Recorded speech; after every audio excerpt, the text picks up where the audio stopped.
दोस्तों, the real iron man के first video में मैंने आप सभी को सरदार पटेल के प्रारंभिक जीवन और देश को आजाद कराने में किए गए योगदान के बारे में बताया था। तो दोस्तों, आज के इस वीडियो में हम सरदार पटेल के द्वारा अखंड भारत के निर्माण के बारे में जानेंगे। तो दोस्तों, हमारा देश भारत 1947 में 565 छोटी छोटी रियासतों में बटा हुआ था। तो अंग्रेजों ने सभी रियासतों के समक्ष 3 शर्तें रखी, या तो वह भारत में विलय हो जाए, या फिर पाकिस्तान में विलय हो जाए, या स्वयं को एक स्वतंत्र देश घोषित कर दे।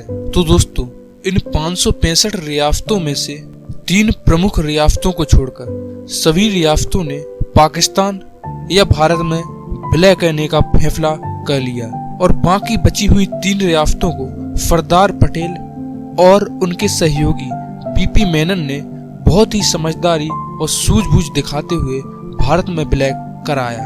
तो हम बारी बारी से उन्हीं रियासतों के बारे में जानेंगे।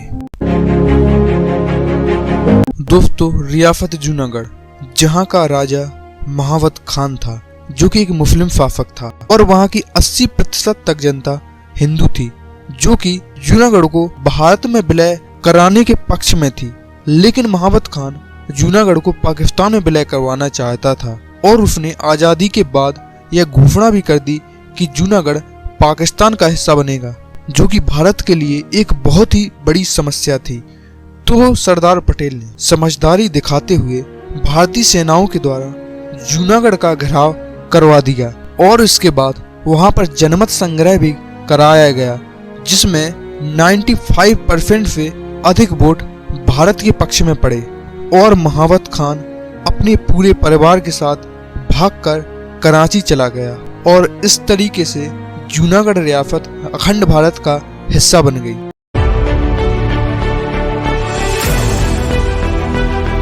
दोस्तों, अब बात करेंगे हम उस रियासत की जो कि क्षेत्रफल की दृष्टि से सबसे बड़ी रियासत थी। जी दोस्तों, मैं बात कर रहा हूँ हैदराबाद की, जो कि भारत के लिए हृदय का कैंसर बनी हुई थी, क्योंकि यहाँ का निजाम हैदराबाद को या तो पाकिस्तान में मिलाना चाहता था या फिर एक स्वतंत्र देश बनाना चाहता था।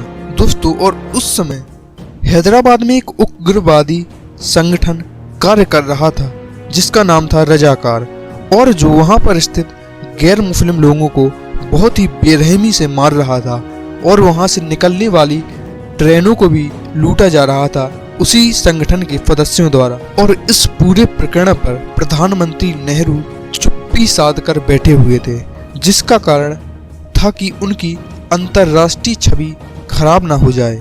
लेकिन सरदार पटेल को अपने देशवासियों से ज्यादा कुछ भी प्यारा नहीं था। उन्होंने बहुत ही समझदारी पूर्वक हैदराबाद को भारत में मिलाने के लिए और इस हिंसा को बंद करने के लिए सितंबर 1948 में हैदराबाद में भारतीय सेनाएं भेज दी और केवल 5 दिनों में ही निजाम की सेनाओं ने भारतीय सेनाओं के आगे घुटने टेक दिए और हैदराबाद का भारत में विलय हो गया।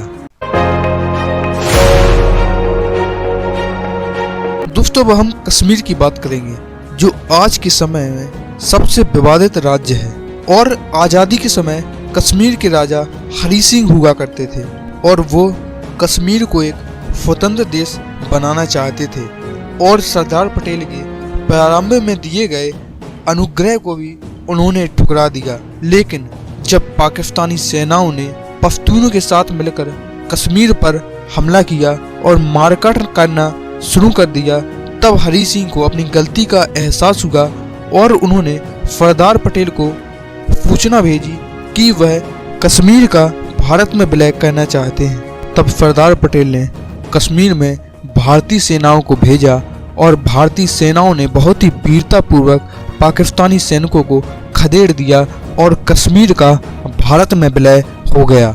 तो दोस्तों, यह थी कहानी हमारे इस प्यारे भारत के बनने की और इस प्यारे भारत को बनाने वाले सरदार पटेल की, जिन्होंने साम दाम दंड भेद सभी नीतियों का उपयोग करके इस अखंड भारत की नींव रखी। उन्हीं की महानता को प्रदर्शित करने के लिए हमारे प्रधानमंत्री जी ने स्टैचू ऑफ यूनिटी का निर्माण किया है।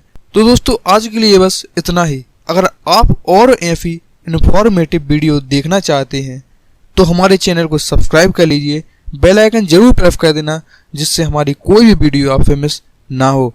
अंत में आप सभी को जय हिंद।